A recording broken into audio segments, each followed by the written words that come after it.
आज भिडियो में आपको टेक्निकल वीडियो विषय कहबी ना आज भिडियो में आपको गोटे योजना विषय कहबी। तो चलतु आज भिडियो को आरंभ करवा।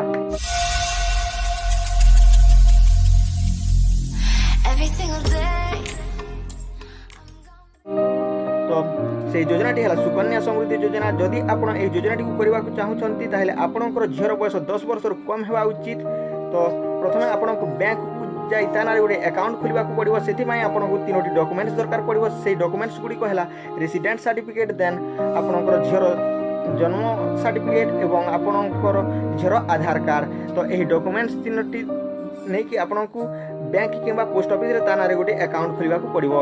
अकाउंट खोली सारा पर आपको प्रति मासरे तार अकाउंट रे 1000 टंका जमा करने पड़ो। जदि आप प्रति मासरे 1000 टंका जमा करिवारे लेट करती ताहले आपको ता सहित एक्स्ट्रा 50 टंका देवाक पड़ो, जहाँद्वारा कि आपको 1050 टंका जमा करने पड़ो।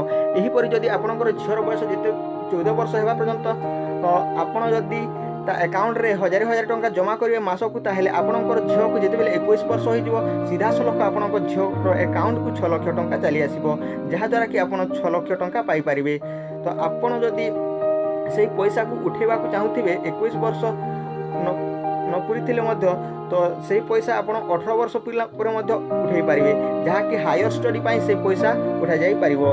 तो आप से पूरा पैसा को उठे पारे ना, आपको 3 लाख टंका मिल। आते आपंकर झीर बयस 21 वर्ष होते पुणी आपंकर झील को 3 लाख टंका मिल, जहाँकि मोट 6 लाख टंका हो। तो आपंकर झील को 8.6% हाराहारी सुधरे 6 लाख टंका मिल।